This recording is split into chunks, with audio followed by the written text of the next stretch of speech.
오늘 함께 나눌 말씀은 사무엘상 14장 24절에서 35절까지입니다. 같이 낭독하시겠습니다. 사무엘상 14장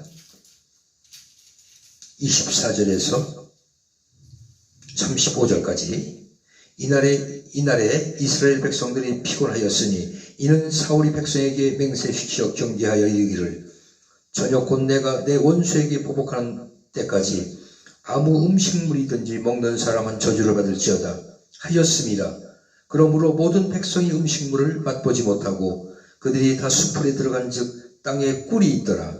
백성이 수풀로 들어갈 때에 꿀이 흐르는 것을 보고도 그들이 맹세를 두려워하여 손을 그 입에 대는 자가 없었으나 요나단은 그의 아버지가 백성에게 맹세하여 명령할 때에 듣지 못하였으므로 손에 가진 지팡이 끝을 내밀어 벌침에 꿀을 찢고 그의 손을 돌려 입에 대매 눈이 밝아졌더라. 그때 백성 중 한 사람이 말하여 이르되 당신의 부친이 백성에게 맹세하여 엄히 말씀하시기를 오늘 음식물을 먹는 사람은 저주를 받을지어다 하셨나이다. 그러므로 백성이 피곤하였나이다 하니 요나단이 이르되 내 아버지께서 이 땅을 곤란하게 하셨도다. 보라 내가 이 꿀 조금을 맛보고도 내 눈이 이렇게 밝아졌거든. 하물 백성이 오늘 그 대적에게서 탈취하여 얻은 것을 임의로 먹었더라면 블레셋 사람을 살육함이 더 많지 아니하였겠느냐.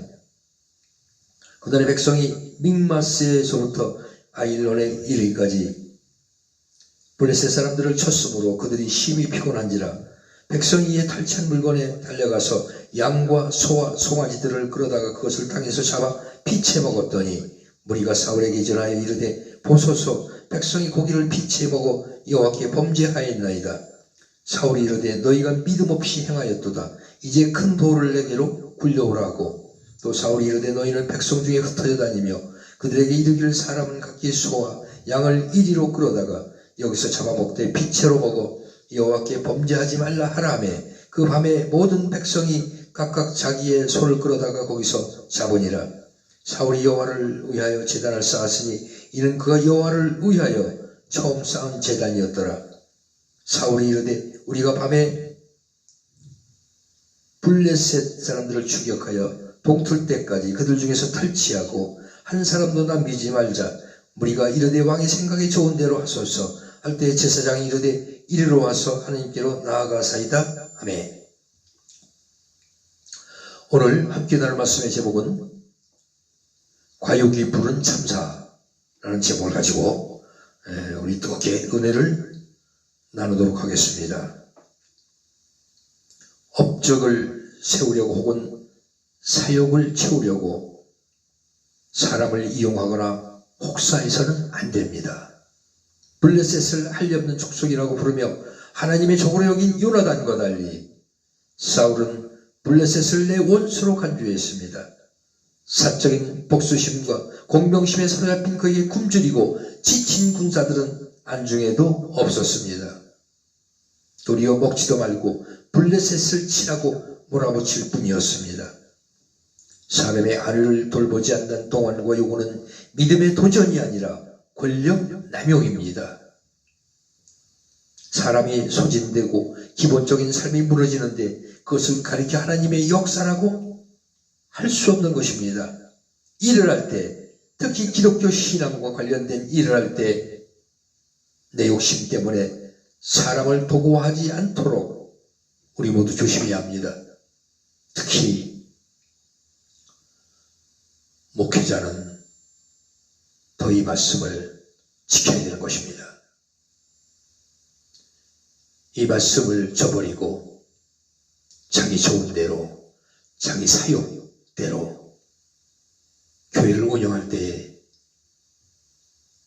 얼마 동안은 발전되고 나에게 이익이 되는 것 같지만 결과적으로 하나님은 불의인 대로 거두게 하시는 것입니다. 연단을 통해서 그가 깨달을 수 있도록 아버지는 연단을 주시는 것입니다. 여러분 이 말씀대로 순종하며 행하여서 우리가 어려움을 겪지 않고 순탄대로로 하나님께 나갈 수 있도록 여러분 행하시기 바랍니다. 그럴 땐 강요와 거짓 저주를 분별하고 거기서 벗어나야 하는 것입니다. 이스라엘 군사들은 사울이 사심으로 쳐놓은 저주의 굴레에 묶어 꿀을 보고도 먹지 못했습니다. 그 바람에 그들은 점점 더 지쳐갔습니다. 한편 사울의 맹세를 듣지 못한 요나단은 꿀을 먹고 기운을 차렸습니다.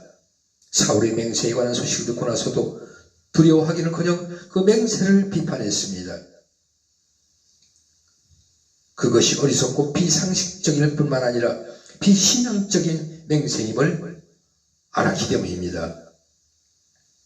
분별력을 가진 요나단만이 사울의 어리석은 맹세에서 자유로웠습니다. 얼토당토하는 삶을 강요하면서 거기에 신앙, 헌신, 열정, 용기라는 이름을 붙여서 사람을 옵작달싹 못하게 하는 그러한 사람들이 있습니다.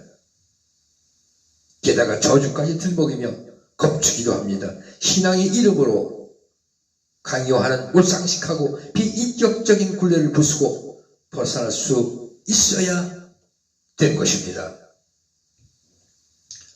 그들은 더러운 인간의 욕심, 인간의 탈을 쓰고 겉으로는 주여주여하면서 자기 방식대로 자기가 유리한 대로 모든 것을 행하는 것입니다. 우리는 거기에 속아 넘어가지 말아야 되는 것입니다. 하나님 우리에게 인격과 지혜를 주셨습니다. 우리는 억울하게 굴욕을 당해서도 안 되는 것입니다. 그 굴욕을 물리쳐야 되는 것입니다. 힘있게 우리 믿음으로 하나님을 믿고 하나님이 늘 우리와 함께 하심을 상상하면서 생각하면서 우리는 힘있게 그 저주를 물리치고 나가야 되는 것입니다. 어떤 꾀임에도 넘어가서 안 되는 것입니다. 전에 제가 잘 아시는 목사님이 있었습니다. 교회를 개척하시고 거기에 그 찬양 인도를 좀 해달라고 해서 제가 한동안 찬양 인도를 했습니다. 그런데 어느 날 이 목사님 하나님께서 나의 기도를 들었습니다.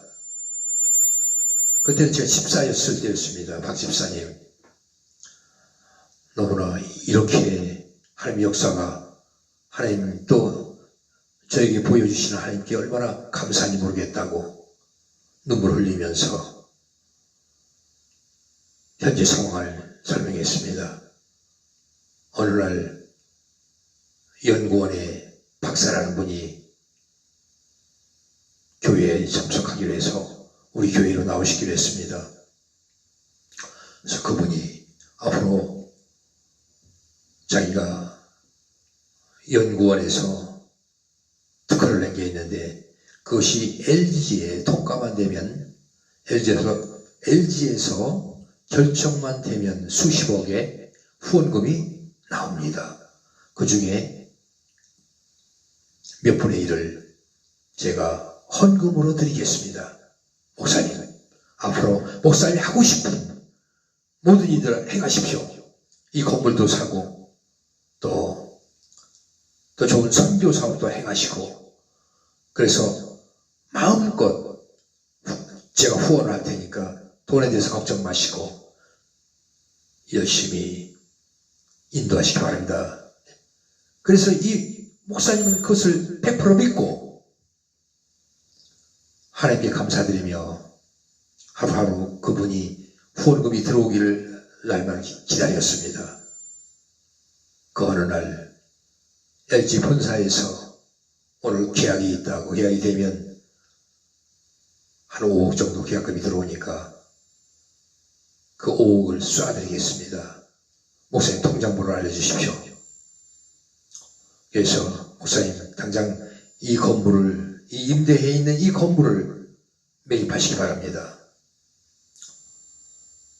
그래서 이 목사님은 너무나 감격스럽고 너무나 기쁘고 황홀해서 저를 당장 오라고 우리가 이렇게 좋은 일이 일어나니까 목사님 저를 좀 도와주십시오.